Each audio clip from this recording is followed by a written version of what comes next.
Smart motorways have hit the headlines this week as a recent report has called their safety into question. Well, joining us now is lecturer Meera Naran, who tragically lost her 8-year-old son Dev during a collision on a smart motorway in 2018, alongside President of the AA, Edmund King. Welcome to both of you, and thank you for being here. And I'm sorry that you're here under these circumstances. Let's just explain what happened on that day, because it was a section of road on the M6 near Birmingham, and it's described as one of these dynamic smart motorways. So Dev was in the back of the car, his cousin Ria was in the front of the car, and your father was driving. And if you can, just explain to us what you know of what happened that day. We were in Birmingham Children's Hospital with my older son Neil, and Neil was quite sick, so we'd called Dev to come and say goodbye to his brother, possibly, if Neil did not make it through the night. Oh, gosh. So Dev was basically, he came to say goodbye to his brother, they spent some time together, and then he left to go home. And for unknown reasons, they had to stop, and yes. So they were, well, we could take that up, that's okay. So they were hit at, I think, 56 miles an hour by the lorry being stopped as they were stopped on the motorway. Do you know, you don't know why they were stopped? Sort of issue with the car or something like that. What sort of a boy was he? Dev was amazing. I could use so many adjectives to describe him, but I'll give you one scenario. Once Neil was in hospital and he was really sick, and following day paramedics he got released to come home, and the paramedics were there. There were 6 of them, and I said to Dev, go to your room and read a book and go to bed as soon as possible. After an hour and a half, I looked around and I saw Dev in the corner of the room doing his maths homework.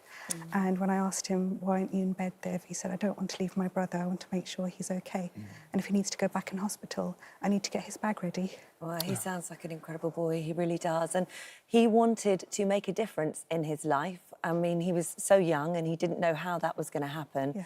And actually, you believe that what you're campaigning for now will make a big difference. Absolutely. And he will be able to achieve that. And you would like to see an end of smart motorways. So just explain what you're campaigning for. They need to stop as they are. At the moment, they're not fit for purpose. There is no safety for road users. And I just want road users to be safe. I don't want any more lives to be taken. And I don't want anyone else to go through what we've been through. It's just devastated us. Of course.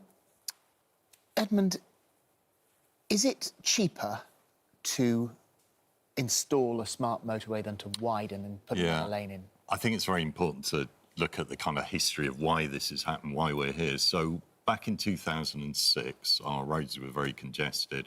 They came up with a pilot on the M42 motorway in the West Midlands to have a managed motorway. And actually, it worked quite well because they had emergency refuges or laybys every 500 or 600 metres. They had overhead gantries. So at 500 metres, you can almost always see somewhere to go. So if you've got smoke coming out of the engine, if you've had a puncture, you can pull over. Then what happened in 2011, 2012, despite all the reports saying at the time that the M42 pilot was 3 times as safe as what they were proposing, an all-lane running system with laybys every mile and a half. So they've gone from 500 metres, 2,500 metres. And that's the real scandal, that it was rolled out without consultation. And I raised that at the time with the ministers, with the then Highways Agency, Highways England, because what we're worried about, as happened in Dev's case, if you're breaking down and there's nowhere to go, Dev was on a stretch of motorway 2.5 miles, an elevated stretch of 2.5 miles with no lay-by at all. There's nothing you can do. And even today, 38% of breakdowns on smart motorways are in live lanes. It is just... So how long then, if you are essentially, it's like going out on a normal motorway and stopping on the inside lane. On a smart motorway, there should be alerts and you should be spotted so that somebody somewhere knows as a car stopped and can alert the other drivers. Bearing in mind, you know, you could be stopped there in 3 seconds. You could have a crash if there's no hard shoulder. How long does it take? Yeah, indeed. If there are 2 stretches of motorway on the M25 that have got something called stop vehicle detection, but on all the other stretches, a report from Highways England says it takes 17 minutes, 17, for a car to be spotted. They're then given 3 minutes for the control centre to put up a red X to warn. It then takes another 17 minutes for that vehicle to be rescued or moved. So, in effect, you know, you're praying that you've been spotted, you're praying that a red X has gone up, you're praying that other drivers abide by the red X, and you're praying that someone gets to you before you're hit.